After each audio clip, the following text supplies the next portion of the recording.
saying. One of the hey, he up right now, but now got a contract. Know that. So, come Saturday night, I'm coming in here to beat his. He gonna come, he gonna be tough, strong, but I'm coming to whoop his. I stand by that. I'm him up. Yeah. False accusation. You gotta think, right? Okay. I can't wait to beat this clown, bro. This dude is a clown. Focus on me. You better have that chin ready, baby. You better have it ready. Real clown. I already figured this out. You not fighting. What else you got, man? Yo, senior, you're I only not seen in the 10 ring. seconds of your fight.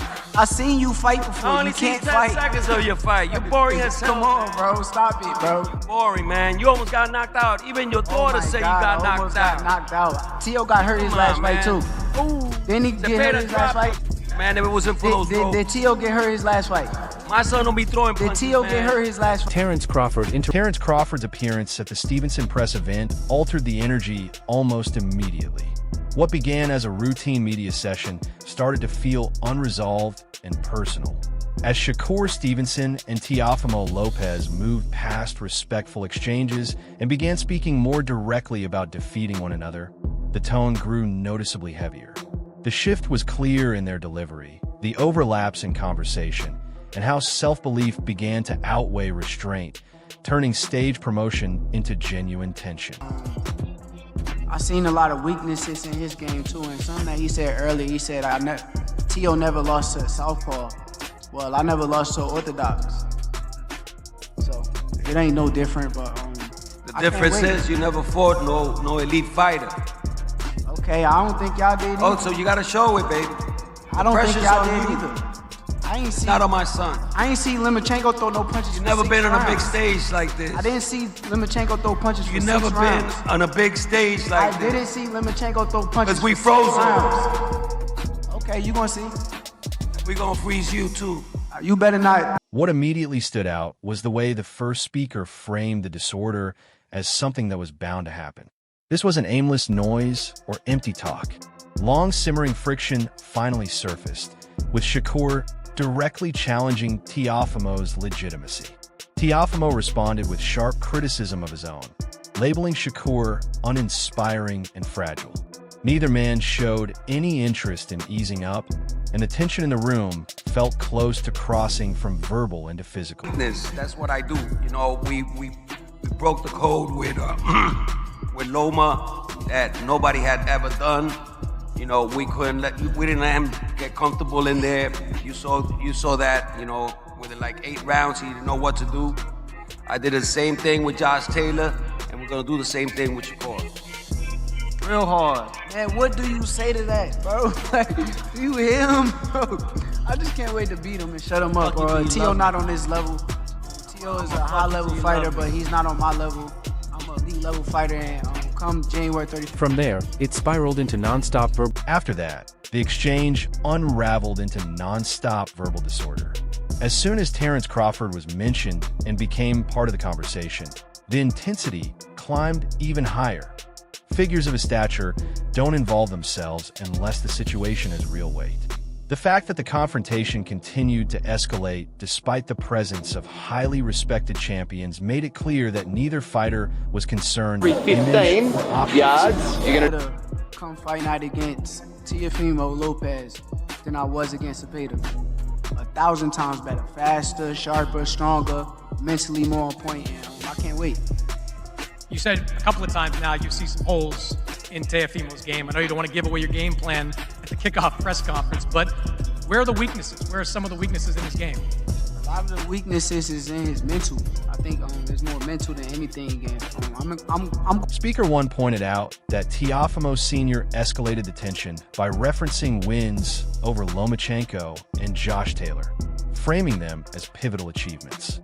Shakur quickly dismissed those claims, not out of disrespect, but to emphasize that Teofimo had yet to face an opponent with his same level of control, discipline, and strategic mastery.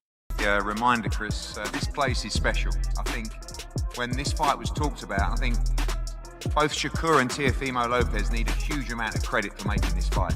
Both of the guys are the respective kings of their division. Teofimo Lopez, the #1 guy at 140. Shakur, the #1 guy at 135. And when I heard about this fight, I didn't expect it to happen. And, you know, the work that His Excellency's done, Ring Magazine, to make this fight quite sensational. But the icing on the cake is to see the fight at Madison Square Garden. This is, for me... As the back and forth intensified, the press event began to feel less like a formal discussion and more like the late rounds of a fight, with Shakur targeting Teofimo's mental approach. Teofimo fired back by ridiculing Shakur's style, and both continued talking over one another, making it clear that their focus wasn't on impressing the crowd, only on getting under each other's skin. This fight is the first step of crazy path of boxing next year at the beginning of 2017. This is not an easy fight. Thank you. Speaker One noted that promoters such as Eddie Hearn attempted to steer the discussion back toward legacy, highlighting just how near the situation was to spilling over. When those running the show can't keep the conversation in check, it's usually a sign that the fighters have entered deeply personal ground. I don't know. I don't think he can get it done against Shakur when it comes to like, because it's going to be just a skill match. I don't think he's going to try to, or he's going to try to rough Shakur off, and it's probably. And right after the press conference boiled over with raw emotion and pride on full display, Teofimo Sr. jumped on the mic, and The call from Turkey stood out because it pierced the commotion rather than blending into it.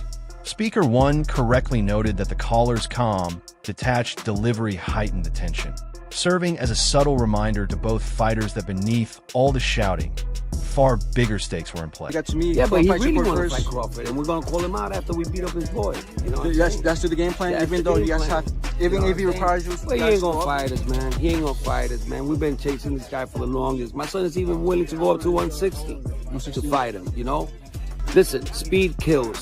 You know what I'm saying? Speed kills, and that's why we're gonna beat Shakur. He ain't faster than us, and we're gonna catch him. he frames He characterized Teofimo Lopez as a fighter who is constantly evolving.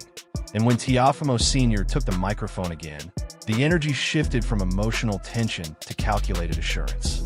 Speaker One framed it as a father showing faith in his son rather than hurling insults, emphasizing preparation, focus, and a mindset of growth instead of merely responding to Shakur's taunts. So my son, when I told him, you know, let's go after Comey, let's go after Lomachenko, let's go after Josh Taylor, and all of those three fights, he was the underdog. You know what I'm saying? And big time. I mean, with Josh Taylor, he was like 23 experts said that he was going to lose. So, you know, and he gave an amazing performance, you know. And it wasn't the same as the performance he gave with Barbosa's, you know. Like, his styles have changed all the time. And that's the scariest part about him, you know. Team Lopez's emphasis on seeking challenges over playing it safe wasn't accidental. It mirrors Teofimo's career path, from victories over Lomachenko to Josh Taylor. Speaker One noted that, regardless of public opinion, this isn't a team depending on luck. Instead, it's a group confident that their method can test even the most disciplined opponents. You know, we're not going in there for the knockout. We never do. You know, the only fight that my son looked like sloppy was with Cambosis because he was dying in there. And, you know, he said that he felt better when he was attacking more, you know. But we never do that. We always... And right after Teofimo Sr. laid out that... When talk shifted to comparisons with Crawford and Canelo, Speaker One acknowledged they might be a bit overstated, but stressed that they're part of building confidence. Top-tier fighters don't sell uncertainty. They project inevitability. Team Lopez clearly believes that a combination of adaptability and constant pressure can penetrate Shakur's composed demeanor. He got the experience and the athleticism and the skill set where he can paint any type of picture he wants to on a blank canvas. When I look at Teofimo Lopez, he's almost that. He has a blank canvas, but he needs an outline on what to draw and what to paint inside the line. Now, every now and again, he'll go away from the outline that he has and he'll do something dope and you'll be like, ooh, that was cool. That wasn't on the outline right there. But I don't think that he can create. The conversation took on more depth once Andre Ward and Roy Jones Jr. weighed in, since athletes of their caliber don't speak in mere hype. Speaker One noted that they saw the press conference as a form of strategic provocation, meant to draw Shakur into emotional responses rather than allowing him to maintain precise, controlled performance.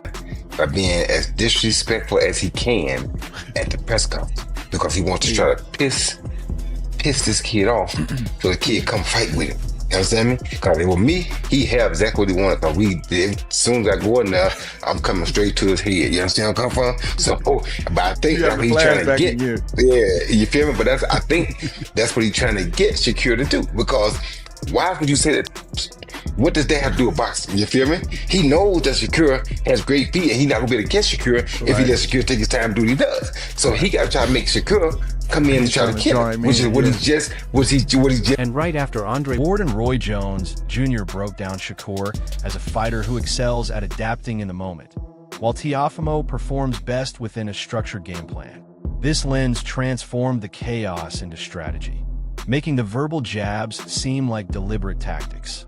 Speaker 1 highlighted that Teofimo's true challenge isn't the small exchanges. It's falling into the trap of thinking Shakur must be defeated in each isolated moment, rather than focusing on winning the fight overall.